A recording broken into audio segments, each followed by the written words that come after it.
Lavrenti Beriya Kremldə kifayət qədər nüfuz və söz sahibi olmaqla yanaşı siyasi fəaliyyətində, şəxsi həyatında təhlükəli, müəmmalı və amansız bir siyasətçi kimi tarixdə iz qoyub.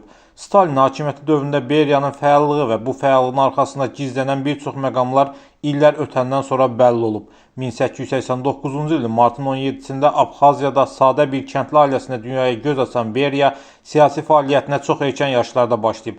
Hələ 16 yaşı olarkən Zaqafqaziyada inqilabi hərəkata qoşulub.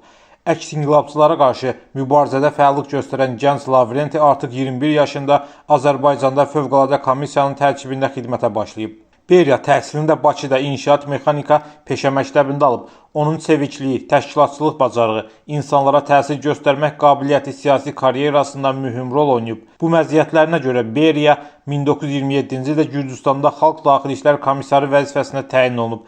SSR rəhbərliyinin şəxsən də Stalin diqqətindən yayınmayan Beriya yuxarıdan gələn rəsmi və qeyri-rəsmi göstərişlərin icrasını ən yüksək səviyyədə yerinə yetirib. Təbii ki, həmin dövrdə bu dərəcədə icraçılıq qabiliyyətinə malik insanlara böyük ehtiyac olub. Ən başlıcası isə Beriya Moskvaya sadiqliyini ustalıqla nümayiş etdirməyi bacarıb. Bu bacarıq növbəti dəfə onu biraz da irəli aparıb. 1931-ci ildə Gürcüstan Kommunist Partiyası Mərkəzi Komitəsinin birinci katibi vəzifəsi Beriyaya həvalə olunub. Məhz bu dövrdə Stalinlə Beriya arasında daha sıx münasibətlər yaranıb. Gürcüstan rəhbərliyi dövründə Lavrenti Beriya Respublikanın iqtisadi vəziyyətində dönüş yaradıb. Gürcüstan Sovetlər Birliyinin ən inkişaf etmiş respublikalarından birinə çevrilib.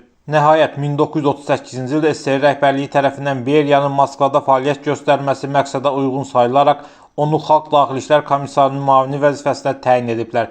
Cəmi 3 aydan sonra isə Beriya NKVD-yə başçılıq edib. Əslində ilk vaxtlar Yejov kimi qan içəndən sonra Beriyanın NKVD-yə rəhbərliyə gətirilməsi insanlarda NKVD xofunu biraz azaldıb, amma NKVD-yə yenə də əvvəlki kimi Stalinin tapşırığı ilə repressiya maçlı funksiyasını yerinə yetirib.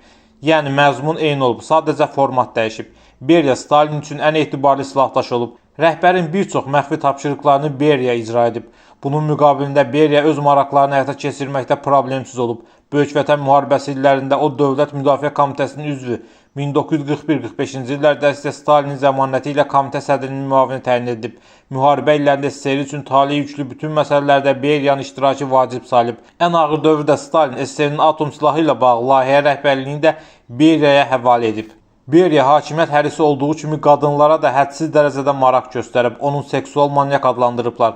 Baş mühafizəçisi polkovnik Sarkisov Beriya üçün qadınların təşkil olunmasında əsas rol oynayıb. Bir çox hallarda Beriya şəhərdə maşınla gedərkən yoldan keçən qadınlara baxmaq üçün sürücüyə yavaş sürməyi əmr edib. Əgər yolda onlardan kimsə onun xoşuna gəlibsə, Sarkisov öz işinə başlayıb. Həmin qadınla maraqlanıb, telefon nömrəsini, ev ünvanını öyrənib və nəyin bahasına olursa olsun sahibini razı salıb.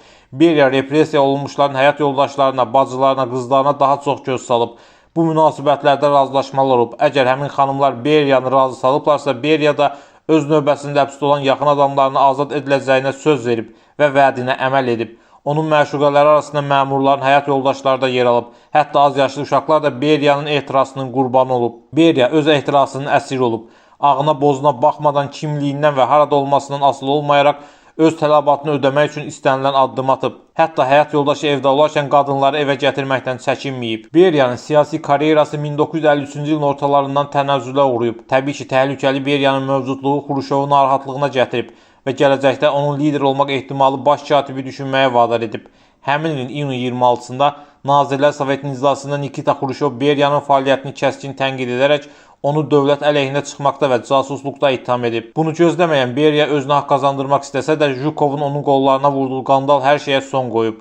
Bu həmin Zhukov olub ki, Beriya dəfələrlə onu həbs etməyə cəhd göstərib. Beriyanın təhlükəli və hiləgər olmasını nəzərə alaraq onu adi təcridxanaya yox, Moskva hərbi dairəsinin bunkerində saxlayıblar. Beriya həbs olunandan sonra onun bütün tərəfdaşları, o cümlədən həyat yoldaşı və oğlu da həbs edilib. Lavrenti Beriyanın məhkəməsi 1953-cü il dekabrın 23-də yekunlaşıb. SSR Ali Məhkəməsinin hökmü ilə ona güllələnmə hökmü oxunub və məhkəmənin qərarı həmin gün icra olunub. Lavrenti Beriyanın ölümü ilə bağlı digər versiyalarda mövcuddur ki, o həbs olunan gün güllələnib. Qapalı keçirilən məhkəmədə isə müttəhimlər kürsüsündə onun oxşarı əyləşib.